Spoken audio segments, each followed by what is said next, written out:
Bismillahirrahmanirrahim. Assalamualaikum warahmatullahi wabarakatuh. Perkenalkan, nama saya Nur Amelia, NIM 200222206. Di sini saya akan menjelaskan materi terkait pemilihan desa. Sebelum saya menjelaskan, pertama-tama marilah kita panjatkan kehadirat Allah Subhanahu wa Ta'ala telah memberikan kita rahmat dan karunia-Nya sehingga kita diberi kesehatan dan kesempatan. Salam dan salawat tak lupa kita hancurkan kepada junjungan kita, suri tauladan kita, yakni Nabiullah Muhammad sallallahu alaihi wasallam, yang telah rela meneteskan darahnya demi tegaknya dinul Islam di persada muka bumi ini. Baiklah, saya akan membahas mengenai pemilihan desa. Sebagaimana ditegaskan dalam pembukaan Undang-Undang Dasar Negara Republik Indonesia tahun 1945, Amandemen 4, yang menyebutkan bahwa negara Indonesia adalah negara hukum.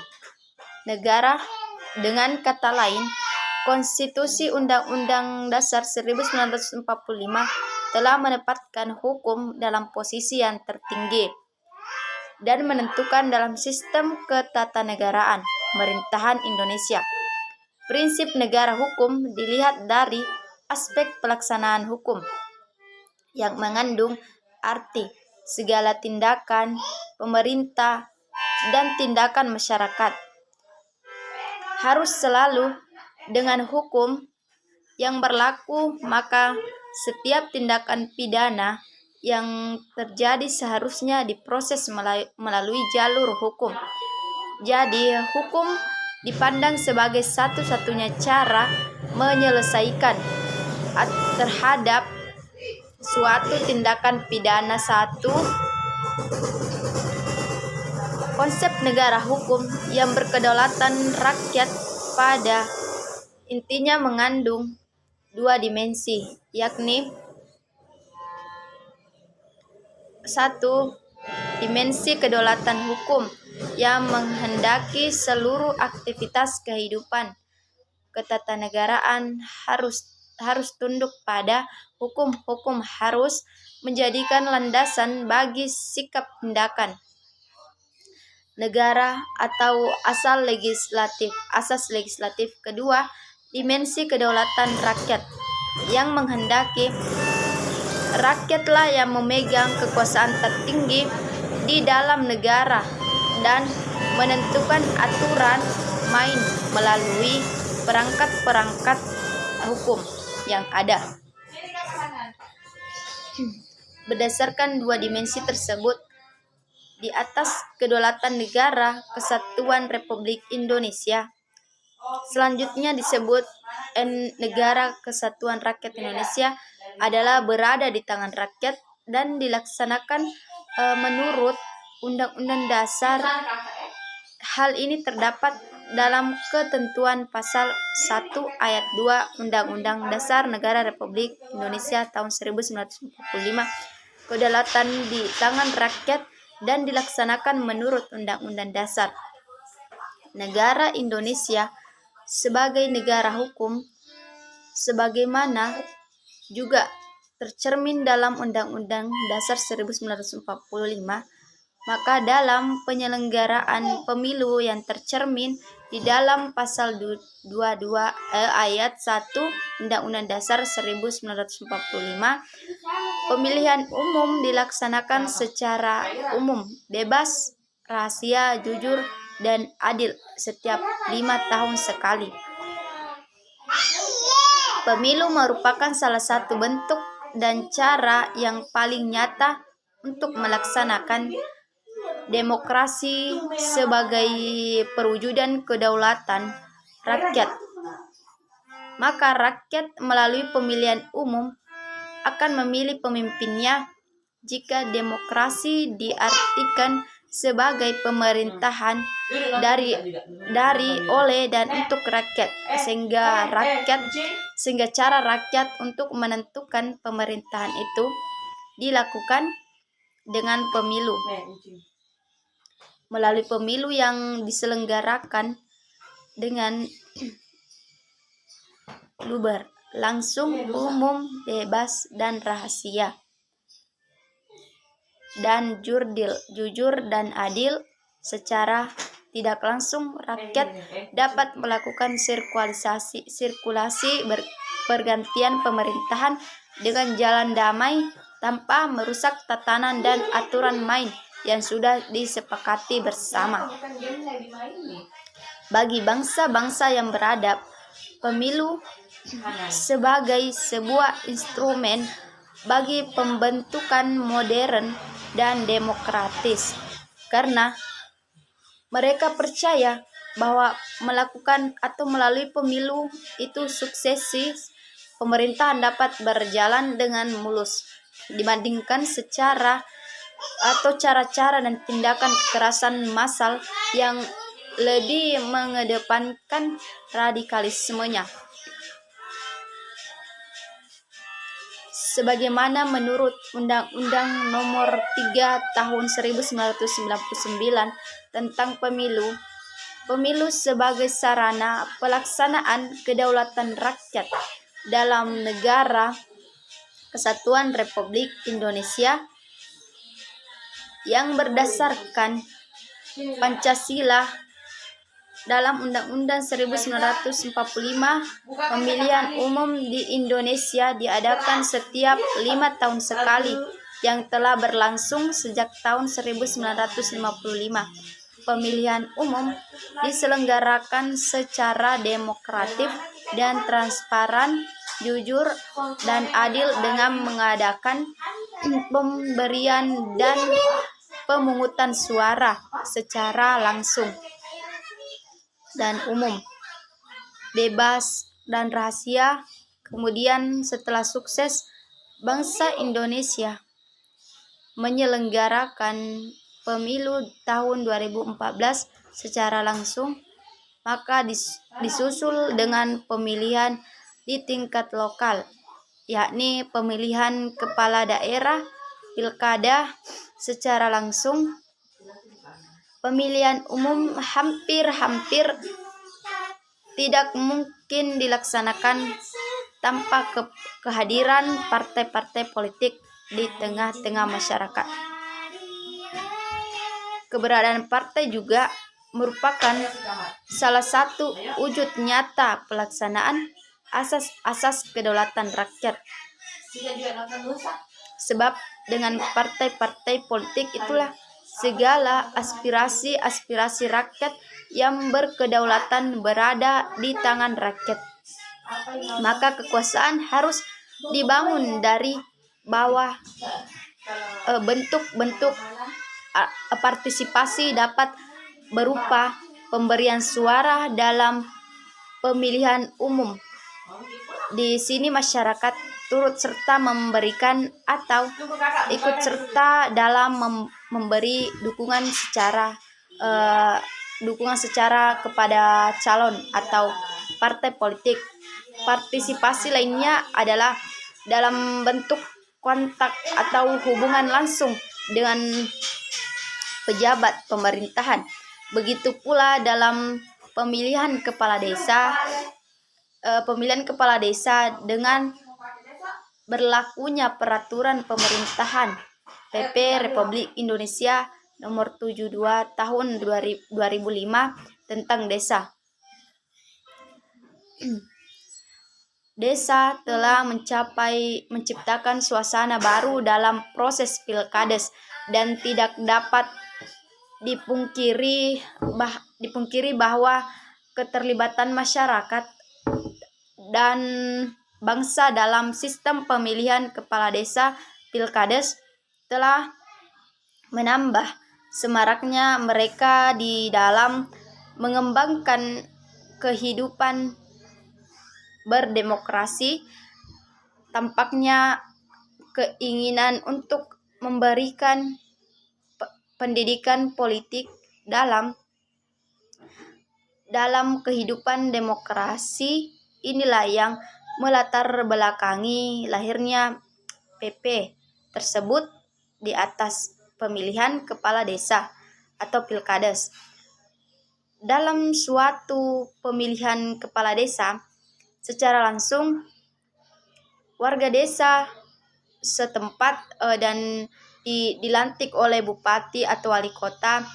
Pilkades sangat membantu masyarakat desa karena merupakan wadah demokrasi untuk masyarakat desa dalam hal kebebasan untuk dipilih atau memilih pimpinan desa untuk memimpin kepemerintahan desa ke depan sesuai dengan hati nurani masyarakat desa.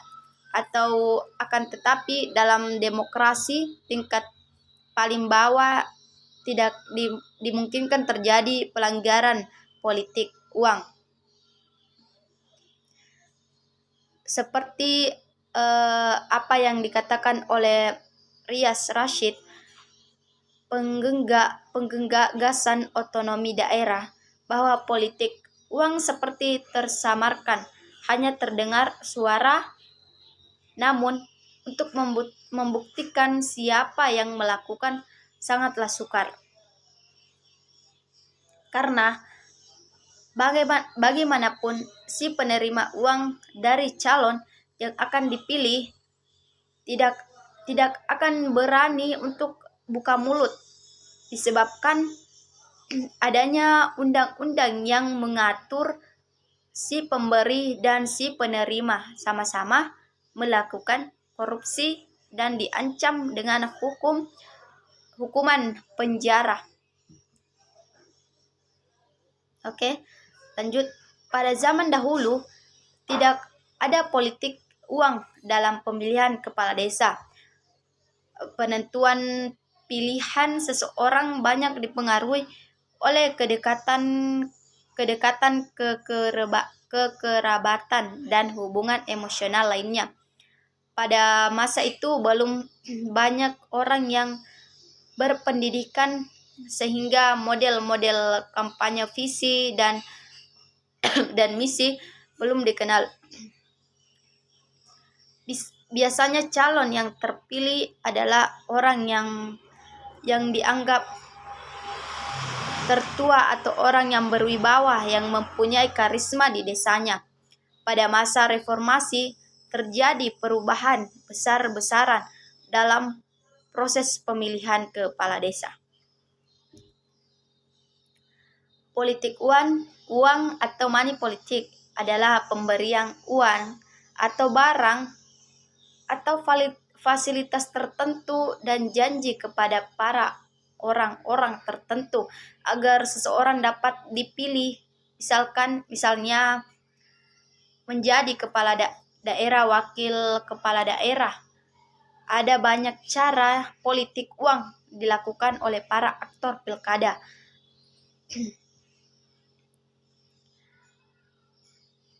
Kumroto 2019 menyebutkan ada beragam cara untuk melakukan money politik dalam pilkada. Menurut politik uang dilakukan dengan cara langsung dan tak langsung. Secara langsung bisa berbentuk pembayaran tunai dari tim sukses calon tertentu kepada konstituen yang potensial, sumbangan dari para bakal calon kepada partai politik yang telah mendukung, atau sumbangan wajib yang disyaratkan oleh suatu partai politik kepada para kader partai politik atau bakal calon yang ingin mencalonkan diri sebagai bupati atau wakil kota.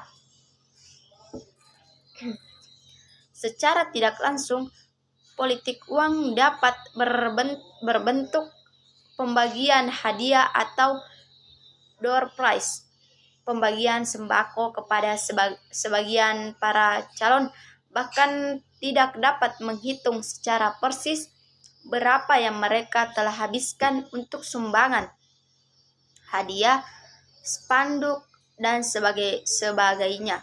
Di samping biaya resmi untuk pendaftaran keanggotaan, pembayaran saksi dan keputusan administrasi lainnya, konstituen, pembagian semen di daerah pemilihan tertentu, dan money politik dalam pemilihan itu memang bukan sesuatu yang baru.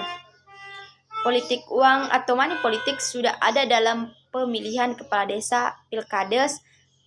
Misalnya temuan Kartodirjo dan Kana 2001 di pilkades, politik uang digunakan sebagai taktik untuk memenangkan calon pada kasus pilkades. Ada calon yang sampai menghabiskan 1 miliar. Ada juga distribusi politik uang kepada pemilihan dalam pilkades dilakukan dengan berbagai cara penelitian. Dan ada juga menemukan modus-modus atau pola praktik politik yang dilakukan pilkades berlangsung. Pertama, dengan cara membeli ratusan kartu suara yang berbagai pendukung calon kepala desa dalam harga yang sangat mahal oleh panitia penyelenggara. Kedua, menggunakan tim sukses yang dikirim langsung kepada masyarakat untuk membagikan uang.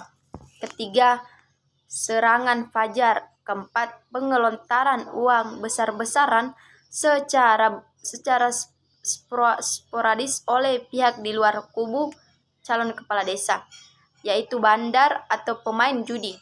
Politik uang dalam pilkades dilakukan selain oleh calon bersangkutan dan juga oleh orang di luar sang calon, yakni bandar atau pemain judi.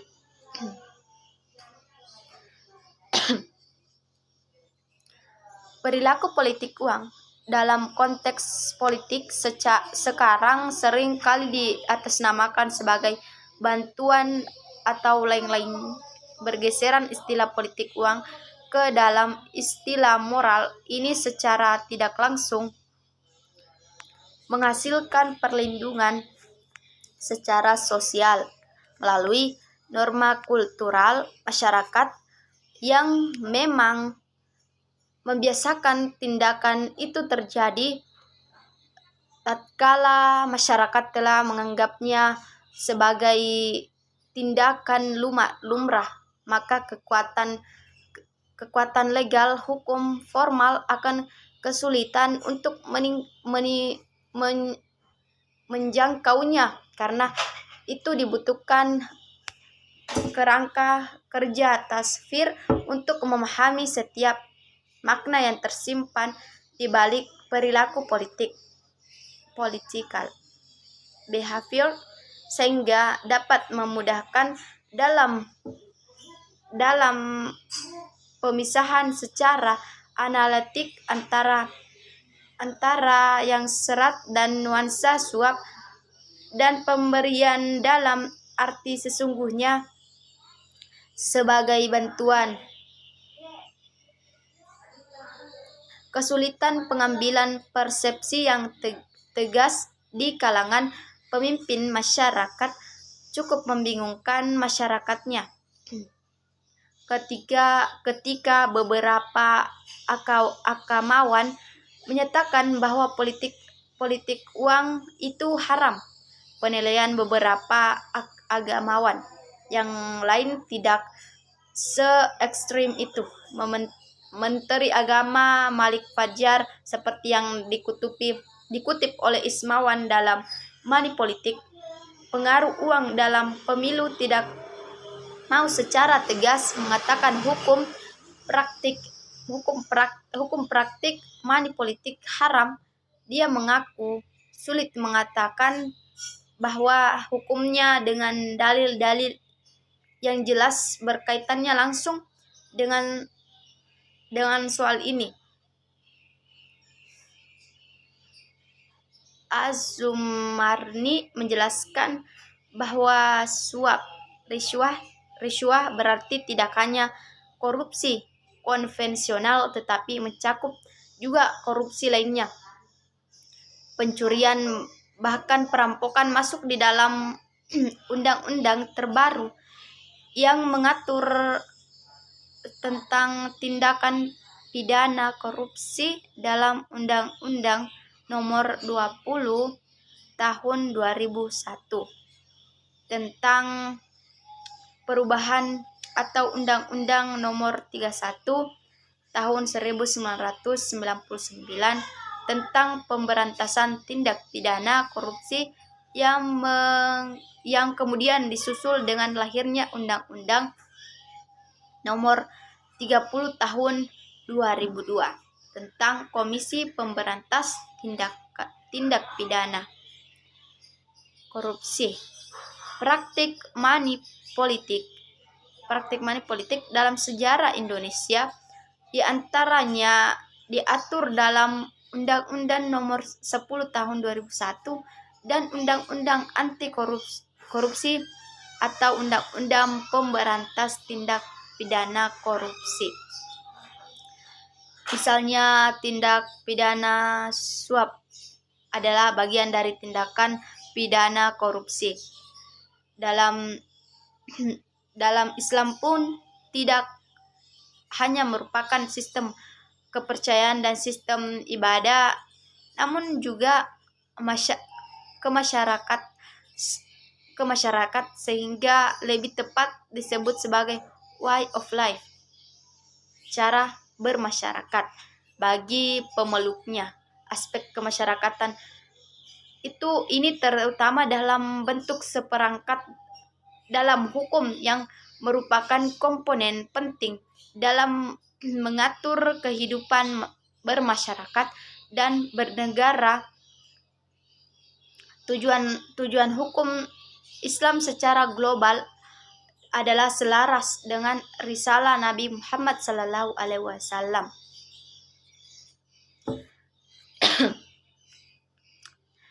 yang artinya, dan tiadalah kami mengutuskan kamu melainkan untuk menjadi rahmat bagi semesta alam. Quran Surah An-Nabiyah 107. Kedatangan Islam memberikan dinamika baru bagi manusia dan peradaban. Selain memberikan iklim politik yang baru, Islam juga memberikan sistem baru yang didasarkan pada ajaran-ajarannya, seperti tidak mendapatkan tantangan. Islam memulai kegiatan politiknya berhadapan dengan suku-suku yang sudah eksis atau baru, kemudian memperluas pengaruhnya, bahkan menjelaskan kebijakan politiknya. Islam mengatur tata cara perang atau jihad demi untuk melindungi umatnya dan melebarkan sayap kekuasaannya. Aturan yang dibuat manusia berdasarkan prinsip siapa kuat dialah yang mempunyai hak, sedangkan peraturan lanjut persyaratan administrasi tahap pertama yang perlu melengkapi oleh bakal calon kepala desa yang ingin mendaftar sebagai berikut. Pertama, surat permohonan calon kepala desa. Bakal calon kepala desa melampirkan surat permohonan sebagai calon kepala desa yang ditunjukkan kepada bupati, menyelesaikan melalui panitia Pilkades Rejodadi 2021. Surat permohonan ditulis tangan bertanda tangan materai 10.000 atau kertas segel. Kedua, surat keterangan sebagai warga negara Indonesia. bakal calon harus seorang WNI dan dapat dibuktikan dengan melampirkan surat keterangan dari pejabat berwenang setingkat Disdukcapil Kabupaten serta menyeratkan kartu keluarga dan kartu tanda penduduk pada berkas pendaftaran. Ketiga, surat pernyataan bertakwa.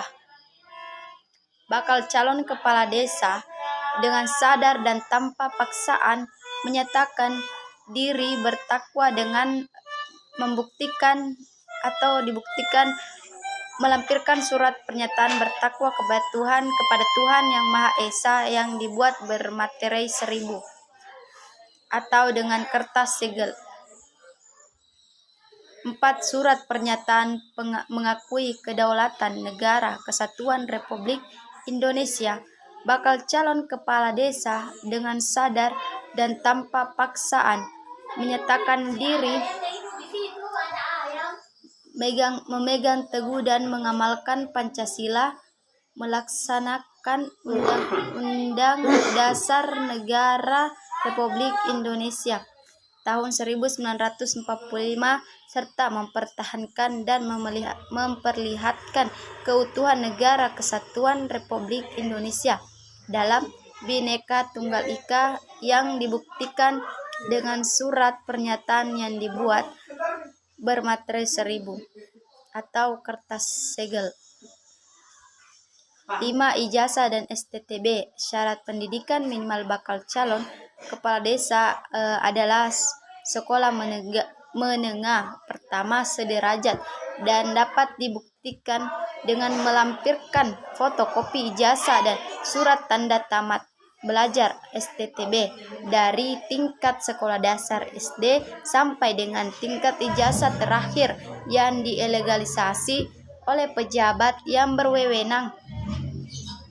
Selain fotokopi ijazah dan STBB yang dilegalisir pada saat pendaftaran, bakal calon kepala desa juga diminta untuk dapat menunjukkan ijazah dan surat tanda tamat belajar yang asli dari mulai ijazah SD sampai dengan ijazah terakhir, ataupun apabila ijazah yang bersangkutan rusak atau hilang dapat menunjukkan surat keterangan yang dikeluarkan oleh pejabat setingkat kepala sekolah dan kepala dinas pendidikan. Pejabat yang berwenang menandatangani dan melegalisasi ijazah dan surat tamat belajar STTB bakal desa calon kepala desa dibedakan bagi sesuai ketentuan yang berlaku. Adapun perbedaan yang dimaksud sebagai berikut. Bakal calon kepala desa yang lulus dari sekolah negeri. Bakal calon kepala desa yang lulus dari sekolah negeri setingkat SD, SMP, dan SMA sederajat, ijazah atau STTB ditandatangani dan dilegalisir oleh kepala sekolah atau pejabat yang berwenang. Yang berwenang mendatangani dan melegalisasi, sedangkan untuk bakal calon kepala desa yang berijazah setingkat perguruan tinggi negeri ijazah dan STTB ditandatangani serta dilegalisir oleh rektor atau pejabat yang berwenang setingkat.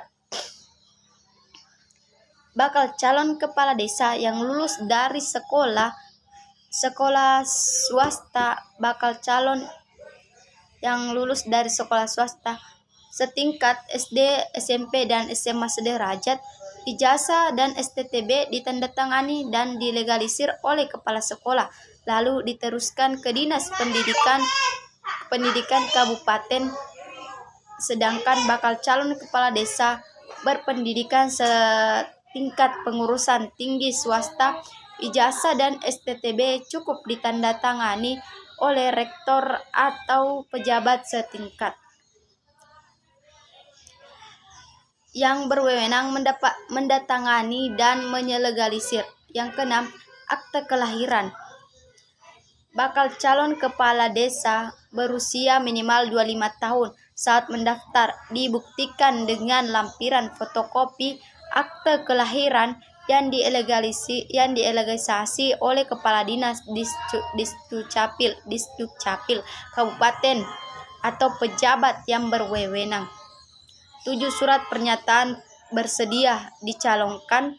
Bakal calon menyatakan diri bersedia dicalonkan menjadi kepala desa dibuktikan dengan lampiran surat pernyataan bersedia dicalonkan menjadi kepala desa yang dibuat di atas materai 1000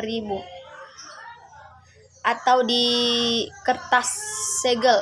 8. Surat keterangan dari camat sebawa bakal calon kepala desa menyatakan diri tidak pernah menjabat sebagai kepala desa selama 3 tahun periode berturut-turut bagi menjabat di desa manapun maupun menjabat di desa seluruh wilayah negara Republik Indonesia.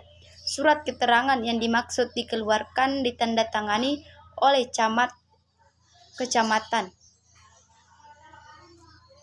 9. Surat izin pimpinan bagi bakal calon kepala desa yang sedang aktif menjabat baik ASN, TNI, Polri, BUMN maupun perusahaan swasta melampirkan surat izin dari pimpinan atasan. 10. Penyampaian laporan penyelenggaraan pemerintahan desa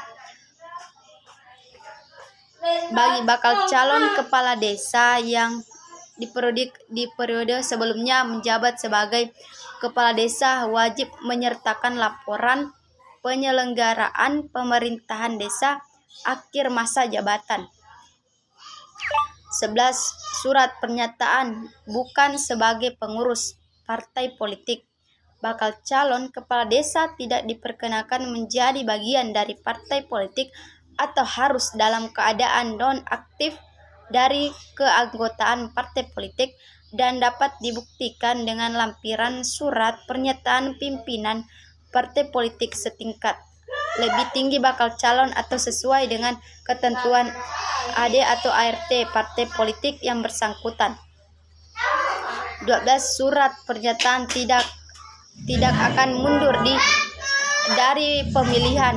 Bakal calon kepala desa pada saat mendaftar menyatakan tidak akan mundur dari pemilihan dan juga menyatakan bersedia mengganti biaya penyelenggaraan pemilihan jika di kemudian hari mundur dari pemilihan. Pernyataan tersebut dibuktikan dengan lampiran surat pernyataan bersedia mengganti biaya penyelenggaraan pemilihan yang dibuat oleh bakal calon di kertas berbaterai 10.000 atau dapat dibuat pada kertas segel. 13. Surat pernyataan menerima dan mengakui hasil pemilihan. Bakal calon kepala desa pada saat mendaftar bersedia menyatakan diri siap menerima dan mengakui hasil proses pemilihan kepala desa dengan sadar serta bertanggung jawab yang dibuktikan dengan surat pernyataan diri siap menang dan siap kalah yang dibuat di kertas bermaterai itu atau dengan kertas segel. 14. Surat pernyataan tidak politik uang. Bakal calon kepala desa pada saat pendaftaran menyatakan diri tidak melakukan tindakan suap atau melakukan politik uang selama masa kampanye maupun menjelang pemilihan yang dibuktikan dengan surat pernyataan yang dibuat di kertas bermaterai itu. Nomor 15. Menyertakan visi misi tertulis pada saat pendaftaran, maka calon kepala desa diharuskan telah menyertai visi dan misi mencalonkan diri menjadi kepala desa untuk dijadikan bahan pertimbangan masyarakat dan nantinya mempublikasikan kepada kemasyarakatan pada saat masa kampanye itu. Dengan catatan surat permohonan menjadi calon kepala desa dibuat dengan tulisan tangan bermaterai cukup. Berkas pendaftaran bakal calon kepala desa dibuat sebanyak 4 rangkap untuk diserahkan kepada kepada yang bersangkutan. 1. Rangkap berkas asli diserahkan kepada Bupati, CV dan DPMD Kabupaten.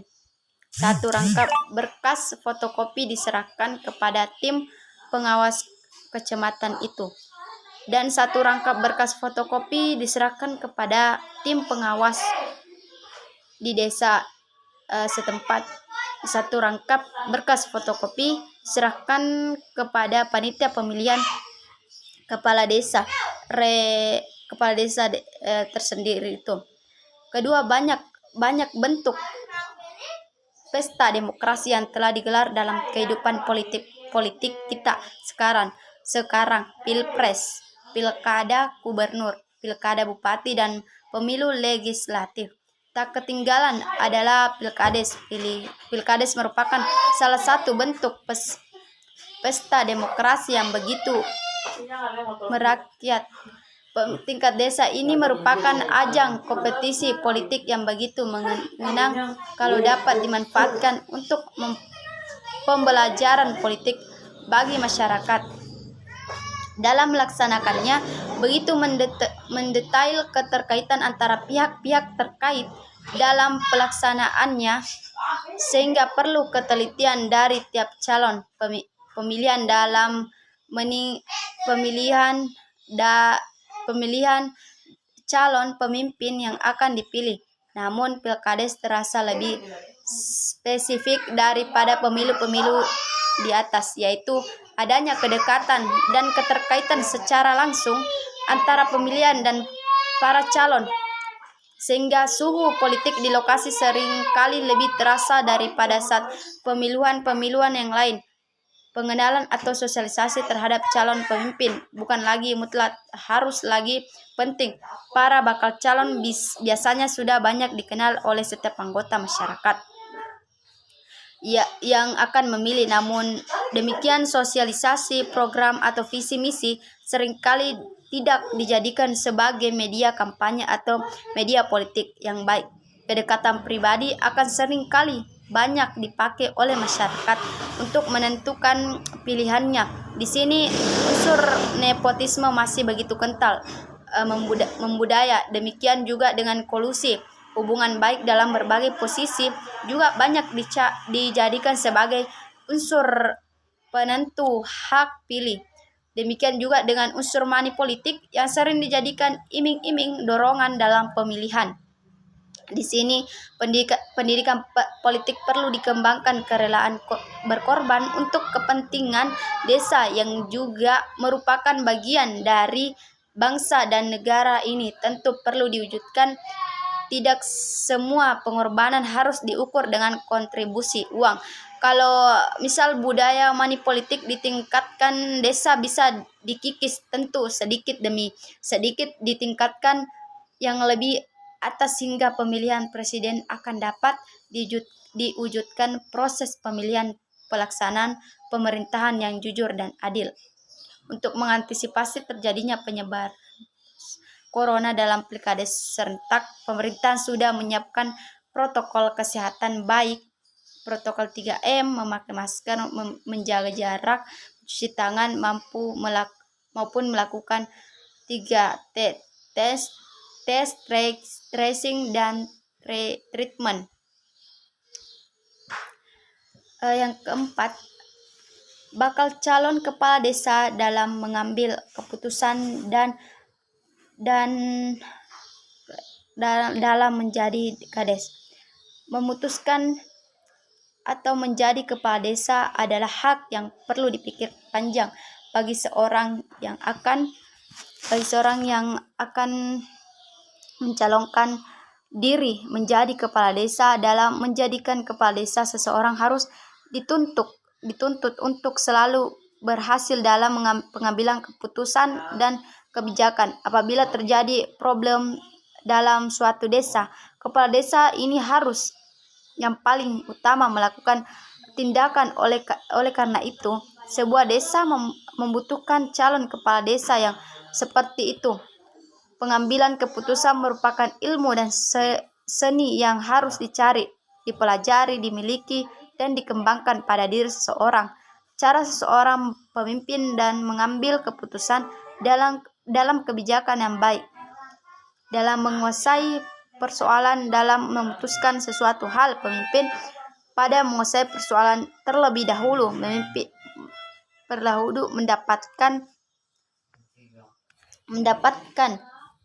mendapatkan atau membuat keputusan dan melakukan dengan hati nurani kita. Kemudian yang terakhir, evaluasi keputusan. Pengambilan keputusan bisa disimpulkan bahwa suatu proses pemilihan dari pengambilan keputusan bisa disimpulkan bahwa pemilihan antara alternatif untuk mencapai suatu hasil. Sekian dan terima kasih. Mohon maaf jika banyak kata ataupun kekurangan saya. Wabillahi fisabil haq fastabiqul khairat. Assalamualaikum warahmatullahi wabarakatuh.